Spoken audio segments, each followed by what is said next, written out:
Hi everyone, Evan here at the Chronicle for April 15th, 2020, where the future starts today. We're going to discuss everything the Bank of Canada did this morning.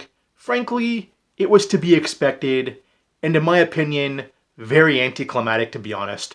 More on that as we get on in the video. By the way, before we get into it, you see the highlighting and writing we have on screen here? That's thanks to my buddy Zero Shorts on Twitter.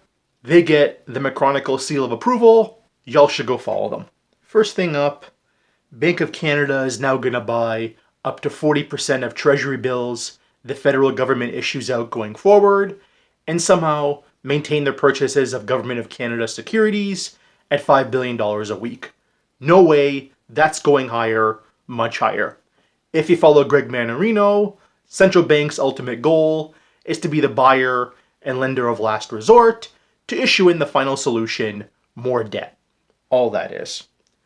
Another thing here as well, they were already buying provincial government T-bills, that's 1 year or less. They've now announced $50 billion of provincial government bond purchases. Instead of being 1 year or less, they're just going further out the curve. That was a formality, same reasons. And now the Bank of Canada is buying corporate bonds. Why not? Every other central bank is doing it. Now for the massive deficits governments are running to keep the economy afloat, and with the massive amount of liquidity central banks are throwing at this, it's pretty clear what's going on here. Central banks and governments working together to inflate their way out of this debt. History's told us governments get out of debt one of two ways: inflate or default. It's pretty clear with the actions here and everything that's been done really for the past decade, to be honest. It's inflate. So that's really what's going on here. Now, is all this going to work? I've been on here many times saying central bank and government puts are now dead. All the action central banks are doing, all these payouts various central banks and governments around the world are doing to corporations. What's that going to do for small business, who's the biggest employment driver? Absolutely nothing. In fact, the longer we stay in shutdown, the more the economy goes into a depression, the worse it's going to be for them, the more of them are going to close, the more jobs are going to be lost. So there's that. But generally think about it. There's two things central banks can't fight. What are they?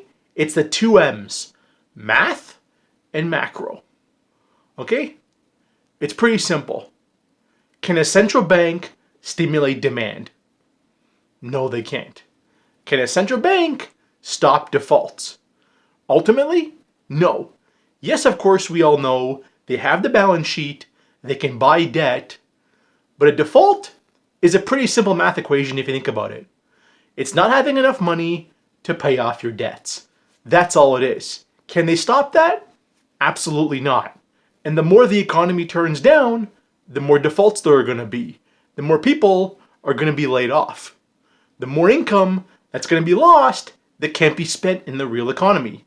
A central bank can't fix this. I mean, look at it this way for a second. You have a big bubble, you have a little pin. Pin pops the bubble. Once it pops, is there any way to put it back together again? 10,000% not.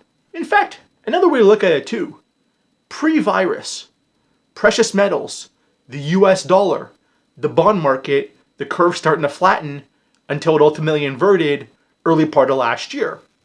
They've been telling you for the last 2 years something is wrong.